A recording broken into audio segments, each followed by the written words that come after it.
one more yard, Brian. Come on, fantasy owners are depending on you. Hi, and welcome to CBSSports.com Fantasy Football Series. I'm Amber Wilson. It's the Monday Fantasy Football Huddle. Well, there's a fine line between what they're doing on the field and fantasy football, and at no time was that line any more visible than down in Dallas yesterday. Brian Westbrook had a 25-yard touchdown run right in front of him. That would give the Eagles an 11-point lead. But with Dallas out of timeouts, the Eagles' star running back decided to take a dive at the one instead of going in for the score, much to the chagrin of Westbrook fantasy owners. But Brian still had a huge game and could have gotten into the end zone. What about these top fantasy studs all failing to find pay dirt? Tom Brady came into Week 15 with 45 TDs, well on pace to break the record. And Tom Brady couldn't get a single score against the Jets while throwing for only 140 yards. But there was some really bad weather in New England and in Cleveland where the Browns offense failed to score a touch in an 8-0 win. But down in Dallas, the skies were clear, and yet once again, Tony Romo and Terrell Owens weren't on the same page, much to my dismay.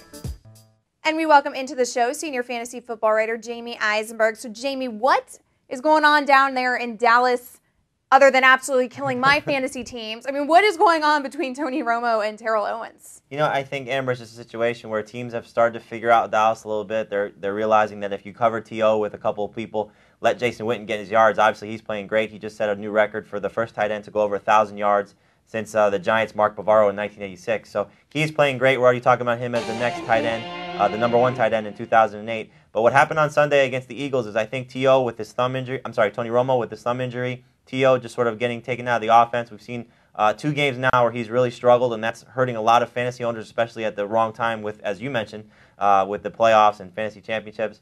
Marion Barber also struggled against the Eagles. So I think they'll start to get themselves figured out. Amber, they have some injuries on the offensive line, but I still think you have to start these guys because they are top players at their respective spots. Right, and you mentioned Tony Romo's thumb, which did appear to be bothering him quite a bit during that game. And, of course, he's one name on the whole list here of injuries. Some big names, some big injuries. Jeremy Shockey broke his leg. You have Justin Fargas, his MCL. Yeah, those are probably the 3 biggest ones. Romo's expected to be fine, so you can start him in your lineup. Shockey looks like he's out for the season now, so probably somebody you want to reserve in all your playoffs and championships going forward. Hopefully he's fine for the start of 2008. We'll see what happens with the Giants in the playoffs if, in fact, they do get in, which it looks like they're going to. Fargas is the interesting one, though, because he's been a really hot commodity the second half of the season. He went over 1,000 yards, didn't start the year really getting any carries. So if he's out, Lamont Jordan will probably take some of the carries. So he's somebody definitely worth keeping an eye on because he could have some fantasy value again. All right, we've talked about some guys that are underperforming, at least based on our expectations. Let's talk about a guy who I suppose is overperforming in his old age. That's right. Fred Taylor. That's right. I mean, where is this coming from? Fred T showing up big the last 4 games. Yeah, Fred Taylor is going to be 32 next year, but for right now, he is playing like a 25-year-old. I mean, he's far surpassed Maurice Jones-Drew in terms of production the last few games. As you can see here, scoring a touchdown and having over 100 yards against Pittsburgh. Nobody thought that would happen because the Steelers only allowed one 100-yard rusher coming into that week. So I think you'll see Fred Taylor. I don't know. Maybe he's really inspired getting the contract. The biggest thing is with him, though, I think, Amber, he's finally healthy. Whenever he's been healthy throughout his career, he's been very productive. So a guy who hasn't really made the Pro Bowl once yet in his career, maybe this is the time he gets to do. Let's hope so. 32. Wow. 32.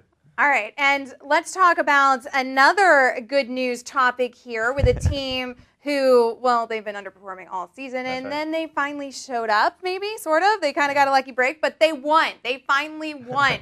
The Dolphins. And Cleo Lemon, he actually played very well in this game. He did. Cleo Lemon played well. We saw some signs from Sam Gatto and Greg Camarillo. Who would have thought we'd be talking about that guy in Week 16? But Greg Camarillo scores the winning touchdown, goes over 100 yards. So I think you're looking at these guys from a fantasy perspective. Sam Gatto is really the only one that may be worth using because they're facing New England in Week 16, and I think Gatto, as the Patriots have shown, they've given up some rushing yards. They did okay against the Jets this past week. So if the weather in New England remains bad, Gatto could have an opportunity, to score again. He's got 3 touchdowns now in his past 2 games, but you're not starting Greg Camarillo in any leagues, especially in the championships. Well, it's better late than never for them to get a win. Congratulations. All right, congratulations, Dolphins. All right, tonight, more football to be played. Big playoff implications on the line here. The Bears, they could be completely out of it after tonight. Minnesota could really help themselves out. What do you see playing out here? Well, I see, Amber, the biggest thing is obviously the running backs, and you're talking about Adrian Peterson of the Vikings. The first time he faced the Bears, he had 224 yards rushing and 3 touchdowns. Chester Taylor in that same game, 22 carries for 83 yards. So Taylor and Peterson, we'll see which one shows up. I think you'll see Peterson get back to what he was prior to last week against San Francisco when he only had 3 yards rushing. And then when you're talking about Chester Taylor, he's got 4 touchdowns in a row. I think you keep starting him. The other AP, the guy for the Bears, you don't play him against the Vikings. Adrian the Peterson Vikings against Adrian are number 1 in run defense. Right. All right. Well, thanks for all of your analysis, Jamie. That'll do it for us for now. Keep your mouse right here at CBSSports.com for everything you need to know in the world of sports. And if you missed anything here today, stop, refresh, and rewatch. For Jamey Eisenberg, I'm Amber Wilson. Have a great week, guys.